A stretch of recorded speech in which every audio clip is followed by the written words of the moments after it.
Assalamualaikum warahmatullahi wabarakatuh. Selamat siang buat kita semua. Kawan-kawan, ini adalah rangkaian terakhir dari safari Ramadan yang dilakukan oleh Bapak Wapres. Tepat ini di Kota Manado, Provinsi Sulawesi Utara. Juga adalah peresmian KDKS yang ke-28 kalau nggak keliru. Dimulai dari kunjungan ke Sultra, kemudian ke Kepulauan Riau, lalu yang ketiga di Kalimantan Barat, dan terakhir di sini. Bapak Wapres didampingi oleh Bapak Gubernur Sulawesi Utara, kemudian ada Mas Taufik ya, PLT dari KNEKS. Silakan kepada Wapres untuk memberikan keterangan yang berhubungan dengan peresmian kita pada hari ini. Berikutnya mungkin teman-teman bisa bertanya terkait dengan soal itu. Lalu berikutnya bisa ada hal-hal yang lain yang bisa ditanyakan. Silakan Pak Wapres.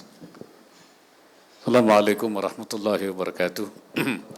Saudara-saudara sekalian, saya dampingi Pak Gubernur Sulawesi Utara yang pagi ini mengukuhkan kepengurusan Komite Daerah Ekonomi dan Keuangan Syariah KDEKS Sulawesi Utara. Seperti saya katakan, sebenarnya Pak Gubernur ini sangat paham ya tentang ekonomi syariah karena beliau ikut membidangi lahirnya Undang-Undang Perbankan Syariah di DPR Komisi 11. Ya. Jadi paham betul. Karena itu walaupun pengukuhannya baru hari ini, tapi secara operasional itu sudah jalan. Sudah jalan semua keuangan syariahnya, kemudian UMKM, kemudian juga industri halalnya, bahkan pengembangan ekonomi di pesantren, demplot pesantren, bahkan juga rumah potong hewannya juga sudah berjalan, potong halal, bahkan juga penyembelihan ya para yang tukang sembelihnya ini, sembelih hewan bukan sembelih orang ya, sembelih hewan halal itu juga, bahkan sudah juga dikembangkan kasnya, kas itu kawasan halal, aman dan sehat, kulineran itu. Jadi itu sebenarnya sudah berjalan. Tadi kita sudah lihat juga untuk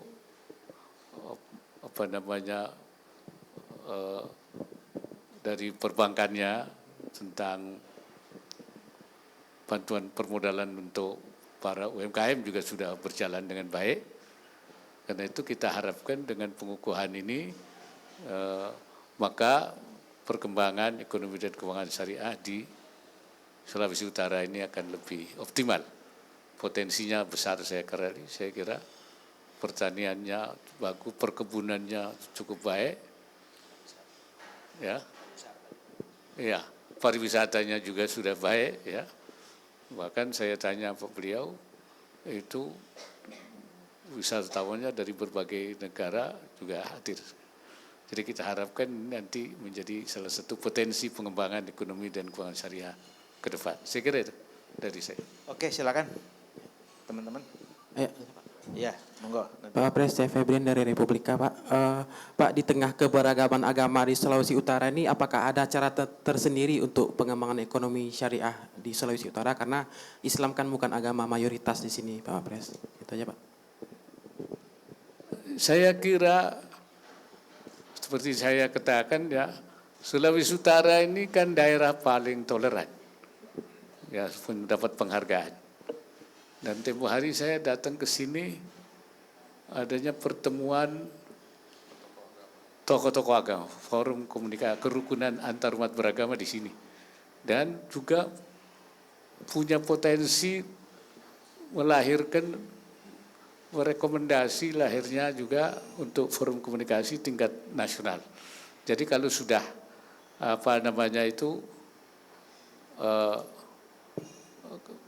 kondisi daerahnya sangat kondusif. Dan itu terbukti tadi dilaporkan banyak hal itu. Dan sekarang ini seperti saya katakan memang masalah ekonomi keuangan syariah itu bukan hanya di daerah yang mayoritas muslim. Ya.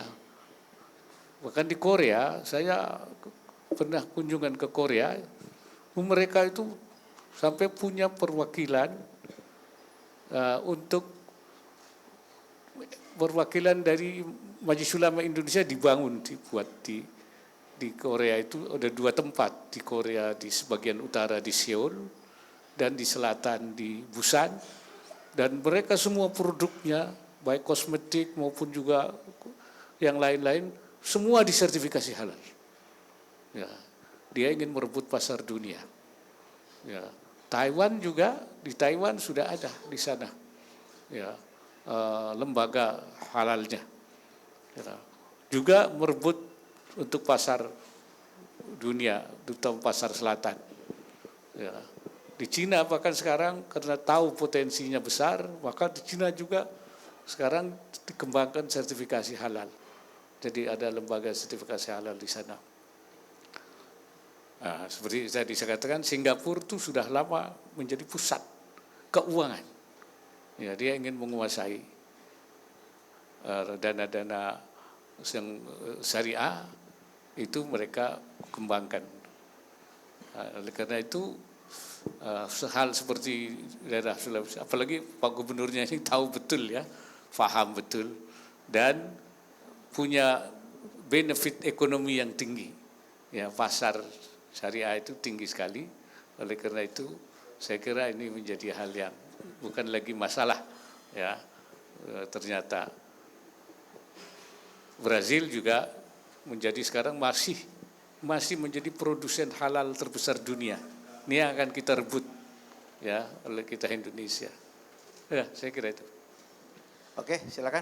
Masih tema ini kan atau yang lain? Iya, masih terkait dengan silakan. Perkenalkan Pak, saya Rida dari Gatra. Ada pertanyaan yang ingin saya tanyakan terkait dengan pengurusan sertifikasi halal ya. Jadi kan beberapa UMKM sebenarnya juga masih merasa keberatan untuk mengurus karena kan terkait dengan pembiayaan ya. Selain program binaan dan juga sertifikasi halal gratis atau sehati, kira-kira apakah akan ada insentif yang diberikan kepada UMKM secara langsung gitu? Mungkin dalam bentuk paket bantuan UMKM, dan untuk di Sulut sendiri kira-kira bagaimana sih Pak mengajak UMKM di sini itu untuk ayo kita urus sertifikasi halal itu? Terima kasih. Iya, saya kira sekarang ini sedang kita galakkan untuk diberikan kemudahan-kemudahan. Bahkan kerjasama Kementerian Koperasi dan badan pengelola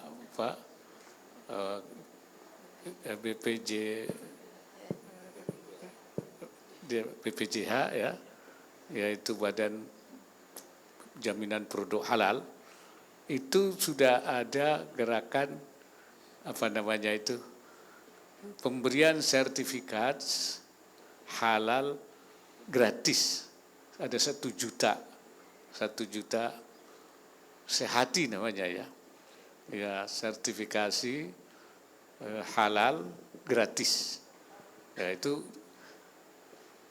dipermudah, bukan dipermudah tapi juga tanpa pungutan. Dan di lembaga kemasyarakatan juga sudah melakukan hal yang sama, seperti LPPOM MUI bekerja sama dengan pemerintah Kabupaten Bangli di Bali juga sedang mengembangkan kerjasama untuk sertifikasi gratis dan banyak lagi ya. Jadi kita harapkan bahwa tidak ada kesulitan secara teknis ya, karena memang dipermudah, bahkan juga banyak yang digratiskan. Oke, masih ada yang mau ditanya lagi? Kalau enggak, masih. Silakan. Ya. Assalamualaikum Pak Kiai, saya Dini dari IDN Times. Tadi menyinggung soal stunting ya, kemarin Pak Wapres sendiri sudah mengumpulkan RTM Rakor di Istana, ada evaluasi selama 2 minggu ya. Karena kan hasil Rakor Prevaluasi Stunting 2023 hanya turun ke 0,1%. Nah, evaluasinya selama 2 minggu itu bagaimana Pak Kiai?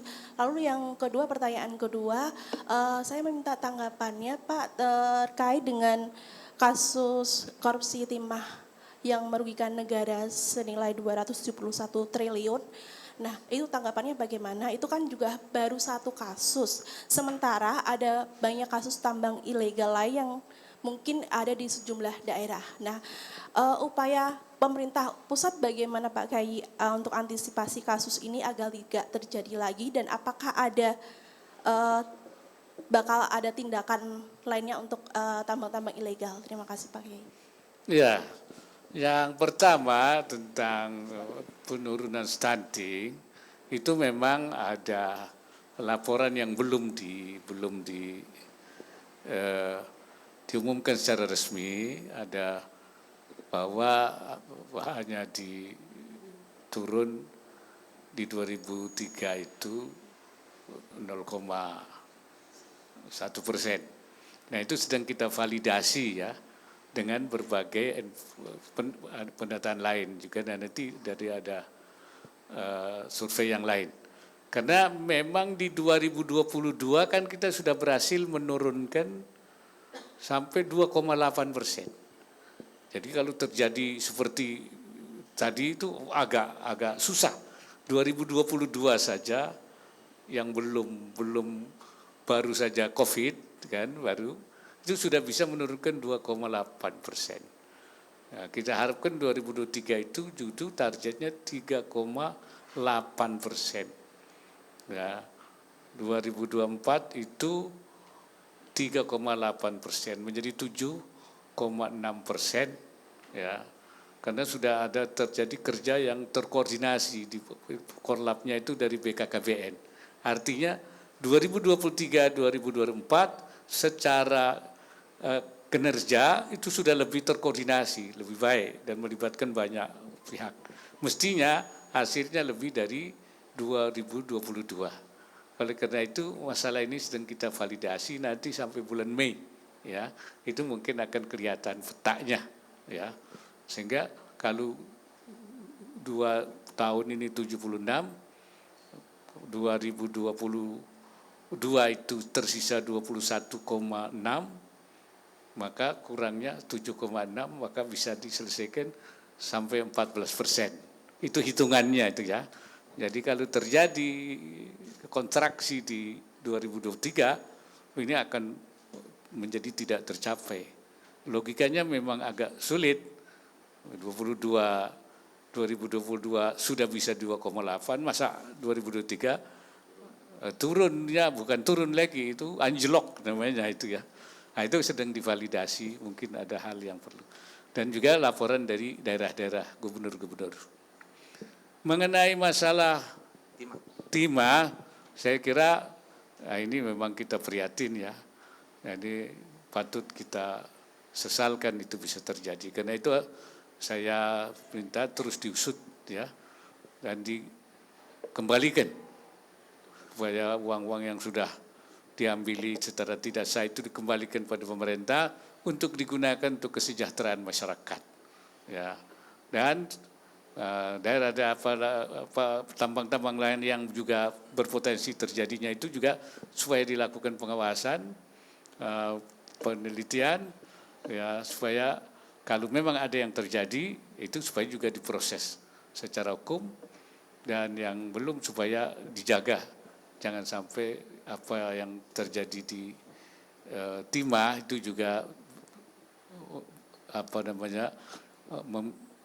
mengalir atau juga ikut terkena pada tambang-tambang yang lain. Saya kira itu dari saya. Nah, sebelum akhir saya minta Pak Gubernur ini untuk ekonomi syariah di sini ini barangkali beliau punya informasi yang saya kira. Terima kasih Pak Wapres. Saya kira pertama tentang manfaat ekonomi syariah di Sulawesi Utara akan lebih termanfaat karena sudah dilantik ini pengukuhan komite daerah ekonomi syariah. Jadi menyangkut tadi UMKM, tadi itu simbolis, 1-2 itu simbolis pemberian UMKM. Nah mereka juga secara langsung mendapatkan sertifikat halal, dan itu dikoordinasi langsung oleh KDIKS dan Bank Indonesia. UMKM yang layak mendapatkan bantuan secara langsung dan sudah memenuhi standar halal. Nah itu manfaat dari adanya ekonomi syariah di Provinsi Sulawesi Utara ini. Jadi semua UMKM itu manfaat secara langsung akan mereka dapatkan. Jadi nggak usah khawatir tentang perkembangan ekonomi syariah di Provinsi Sulawesi Utara. Dengan walaupun tadi Pak Wapres mengatakan bahwa ekonomi syariah di Sulawesi Utara udah jalan, walaupun baru kita kukuhkan lembaganya. Apalagi lembaganya udah kukuhkan, tentunya koordinasi lebih gampang. Jadi secara langsung manfaatnya ini akan terasa lebih cepat. Saya kira itu tambahan Pak. Oke, Izin silakan. Pak, Masih satu ada lagi tambahan? Pak, maaf. Silakan. Terakhir ya. Ya, saya Nina dari Harian Kompas Pak. Pak kan di Mahkamah Konstitusi sedang memeriksa saksi untuk sengketa hasil pemilu. Jadi besok Jumat akan ada pemeriksaan 4 menteri sebagai saksi dan setelah itu MK akan rapat untuk memutus perkara. Nah ada nggak harapan dari Pak Wapres atas putusan Mahkamah Konstitusi ini karena kan putusan MK akan bersifat final mengikat. Harapan Pak Wapres atas putusan itu apa? Supaya pemilu, supaya demokrasi kita ke depan juga semakin baik gitu Pak. Kedua, besok kan akan dilantik Kasau yang baru, Kepala Staf TNI yang AU yang baru Pak Tony Haryono ya Pak. Kalau Pak Wapres harapannya dengan Kasau yang baru apa? Dan terakhir satu lagi Pak, Pak Wapres akan berlebaran di mana? Terakhir ringan aja, Bapak akan berlebaran di mana? Salat Idul Fitri di mana? Apakah akan open house atau bagaimana Pak? Makasih. Pertama saya kira seperti saya pernah katakan bahwa menteri-menteri yang diminta itu mereka akan hadir. Insya Allah akan memberikan penjelasan sesuai dengan yang tentu mereka kerjakan. Dan itu penting saya kira buat Mahkamah Konstitusi untuk memperoleh gambaran secara utuh sepertinya apa yang mereka perlukan, baik dalam masalah bansos atau masalah-masalah yang lainnya. Saya kira menjadi lebih terang. Nah harapan saya kira tentu kita tidak boleh mengintervensi ya. Mahkamah Konstitusi ya tentu punya kewenangan mutlak ya dan independen. Tentu pemerintah tidak boleh ikut campur. Nah, harapannya tentu kalau saya putusannya seperti apa yang terbaik untuk bangsa ini. Saya kira itu saja. Ya itu. Mudah-mudahan hasilnya yang terbaik untuk bangsa ini apapun. Dan masalah Pak Tony ya kita harapkan beliau akan menjadi kepala staf yang sangat memahami persoalan karena selain beliau juga sudah bertugas di lingkungan Angkatan Udara, beliau juga pernah menjadi sekretaris militer Presiden, sehingga beliau juga tentu lebih tahu persoalan-persoalan kebangsaan dan kenegaraan yang tidak saja teknis secara keangkatan udaraan, tapi juga masalah-masalah ngerti politik, ngerti permasalahan situasi, sehingga diharapkan ketika menjadi kepala staf Angkatan Udara itu lebih paham apa yang harus dilakukannya dalam rangka mengawal negara Republik Indonesia ini. Saya kira itu harapan saya ya. Dan saya lebaran di Jakarta, insya Allah saya salat id di Istiqlal, ya, dan saya masih di Jakarta sampai zuhur. Habis zuhur saya baru ke Banten. Ditanyain ada open house apa enggak? Pokoknya kalau house-nya open terus saya. Tidak pernah close ya, terus open terus. Jadi tidak pernah ada, apalagi hari raya ya di open aja. Saya kira itu. Oke, terima kasih teman-teman semuanya. Assalamualaikum warahmatullahi wabarakatuh. Selamat siang untuk kita semua.